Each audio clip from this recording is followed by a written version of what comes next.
रात के 12:30 बज रहे थे। कोल्हापुर में धाराशिव जाने वाली सीनियर कॉलेज के छात्रों की बस जंगल के रास्ते से गुजर रही थी। ट्रिप खत्म करके वे वापस धाराशिव आ रहे थे। दिन भर मौज मस्ती करने की वजह से सभी छात्र थक कर सो गए थे। दरवाजे की सीट के पास विकास सर और सुशील सर खर्राटे ले रहे थे। बस ड्राइवर विजय मामा भी नींद में बस चला रहे थे। उनके बगल वाली सीट पर प्यून पांडु मामा बैठे हुए थे कि तभी बस के सामने जंगली सुअरों का झुंड आया।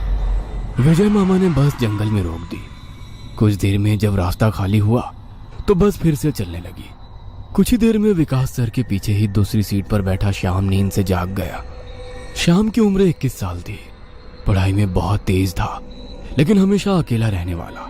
ना किसी से बनती थी, ना ही उसका कोई दोस्त था। वह दूसरी सीट पर अकेला बैठा हुआ था। सर, टॉयलेट जाना है। सर ने आधी आंखें खोलकर खिड़की से बाहर देखा। बस अभी भी जंगल में ही थी। थोड़ी देर बैठ जाओ, जब जंगल खत्म होगा तब मुझे उठा दो, मैं बस रोक दूंगा। वे बोले और फिर आंखें बंद कर सो गए। शाम बस की खिड़की से बाहर देखने लगा और जंगल खत्म होने का इंतजार करने लगा। कुछ ही देर में जंगल खत्म हुआ और बस वीरान जगह पर आ गई। उसने विकास सर को जगा दिया और उन्होंने ड्राइवर से बस को रोकने के लिए कहा। जैसे ही बस रुकी, विकास सर बोले, किसी को टॉयलेट होना है तो अभी उतर जाओ, वरना बस सीधे धाराशिव जाकर ही रुकेगी। आवाज सुनकर पिछली सीट पर बैठा श्रीकांत नींद से जाग गया। विकास सर टॉर्च लेकर पहले बस से बाहर उतर गए। उनके पीछे पीछे श्याम और श्रीकांत भी उतरे और वो दोनों अलग अलग झाड़ी के पीछे टॉयलेट करने गए। श्याम टॉयलेट करके वापस आया, लेकिन श्रीकांत अभी भी नहीं आया था कि तभी श्रीकांत जोर से चिल्लाया। उसकी आवाज सुनकर विकास सर और श्याम उसकी ओर भागे, लेकिन तभी श्रीकांत झाड़ी से बाहर आया। क्या हुआ, क्यों चिल्लाए थे? कुछ नहीं सर, चप्पल से होकर कांटा पैर में चुभा। उसकी आवाज सुनकर ड्राइवर और प्यून भी नीचे उतरे थे। वो सब बस में वापस चढ़ने ही वाले थे कि तभी एक बाइक बस के सामने आकर रुक गई। अरे भाई साहब, यहाँ के नहीं हो क्या आप? क्या आपको पता नहीं कि इस रास्ते पर लोगों को हमेशा चकवा लगता है? बाइक चलाने वाला बोला। चकवा नाम सुनकर विकास सर बोले, हाँ पता है, हम बस निकल ही रहे हैं। और वो सब बस में बैठ गए। सर, वो आदमी किस चकवे के बारे में बात कर रहा था? प्यून ने अगली सीट से ही मुड़कर विकास सर से पूछा। हिंदी में चकवा मतलब छलावा, छलावा मतलब भूत। कहते हैं जो लोग रात में सफर करते हुए मरते हैं, उनकी आत्मा छलावा बन जाती है। छलावा रात को सफर करते हुए यात्रियों को पकड़ लेता है और उन्हें अपने गंतव्य स्थल तक पहुंचने ही नहीं देता। वो बस उन्हें उसी जगह पर घुमाते रहता है। कितना भी भाग लो या फिर गाड़ी तेज भगाओ, आप उसी जगह पर आ पहुंच जाओगे जहां आपको छलावा ने पकड़ लिया था। या फिर वो लोग रास्ते से भटक जाएंगे और उस जगह पहुंच जाएंगे जहां पर छलावा उन्हें ले जाना चाहता है, विकास सर ने बताया। इसके बाद ड्राइवर बोला, और यात्री रात भर उसी जगह पर बार बार घूमते हैं। वो तब तक रास्ता भटकते हैं जब तक सूरज ना उगे। जैसे ही सूरज उगता है, उनकी ताकत कम हो जाती है। मेरे कुछ ड्राइवर दोस्त हैं, उनको भी छलावे ने पकड़ लिया था।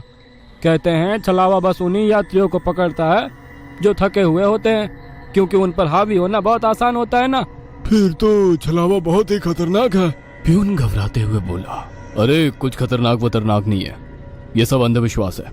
ड्राइवर जब थक जाता है तो रात में उसे रास्ता समझना मुश्किल हो जाता है, इसलिए उसे भ्रम हो जाते हैं और वो रास्ता भटकता है। इसे ही अनपढ़ लोगों ने भूत यानी चकवा या छलावा का नाम दिया है, विकास सर बोले। यह सभी बातें श्याम और श्रीकांत सुन रहे थे। नहीं सर, छलावे होते हैं और कुछ छलावे तो जानलेवा भी होते हैं। मेरे दादाजी को छलावे ने इतना परेशान किया था कि मरते मरते बचे थे। रात को जितने भी एक्सीडेंट होते हैं, उनमें से कुछ ना कुछ एक्सीडेंट छलावे के कारण ही होते हैं। वो रात के बेरहम शिकार होते हैं। यात्रियों की थकान और डर ही उनकी ताकत होती है। शिकारियों की तरह ही वे यात्रियों को डराते हैं, भगाते हैं और उनकी जान लेकर उनका शिकार करते हैं। हमें बस इतना पता चलता है कि कार एक्सीडेंट में उनकी मौत हो गई है, लेकिन मौत का कारण छलावा ही होता है सर। श्याम ने डरावनी आवाज में कहा। सर, इस का कुछ मत सुनो, इसकी बुआ राइटर है, उन्हीं से सुनी होंगी ये बातें। और राइटर लोगों का तो काम ही होता है बातें बनाना, उसी से तो उनका घर चलता है। पिछली सीट पर बैठे श्रीकांत ने कहा। श्रीकांत, चुप हो जाओ और सो जाओ, उन्होंने डांटते हुए कहा। और उसके बाद सभी लोगों ने आंखें बंद कर ली और सो गए। कुछ समय बीता। श्याम अभी भी जाग रहा था और खिड़की से बाहर देख रहा था।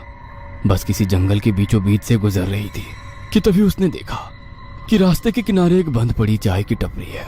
लेकिन ये चाय की टपरी तो मैंने पीछे भी पहले वाले जंगल में देखी थी। वह मन ही मन बोला और खिड़की के बाहर देखने लगा। तब उसे पता चला कि वो तो वही जंगल है जो वीरान जगह से पहले आया था। वह भागते हुए ड्राइवर के पास गया। विजय मामा नींद में बस चला रहे थे, बीच बीच में आंखें झपका रहे थे। विजय मामा, बस कौन से जंगल में है? होगी किसी जंगल में। रास्ते में जंगल कम है क्या? नहीं मामा, हम वापस उसी जंगल में पहुंच गए हैं जहां पर बस के सामने जंगली सुअर आ गए थे। नहीं बेटा, तुम्हें कुछ तो गलतफहमी हो रही है। वो जंगल तो कब का पीछे छूट गया है ना। उनकी बहस सुनकर विकास सर नींद से जाग गए। क्या हुआ श्याम? सर, हमें छलावा लग चुका है। उसने हमें पकड़ लिया है क्योंकि बस वापस उसी जंगल में आई है जहां से पहले गुजरी थी। लेकिन विकास सर भी ड्राइवर की तरह उस पर विश्वास नहीं कर रहे थे। सर, अगर आपको मेरी बात पर यकीन नहीं हो रहा है तो बाहर देखो। अभी कुछ देर रास्ते के किनारे एक ट्रक दिखाई देगा जो एक्सीडेंट में पलटी हो चुका है। और कुछ ही देर में रास्ते के किनारे सभी को पलटी हुई ट्रक दिखाई दी। ये देखकर सभी हैरान हो गए थे। ड्राइवर ने भी मान लिया कि श्याम सच बोल रहा है कि तभी जंगल खत्म हो गया और बस वही सुनसान वीरान जगह पर पहुंच गई जहां पर वो कुछ देर पहले टॉयलेट करने के लिए रोक दी गई थी। ये देखकर सभी की आंखें फटी की फटी रह गई थी। विकास सर की तो बत्ती ही गोल हो गई थी। श्रीकांत पिछले सीट से आगे आ चुका था।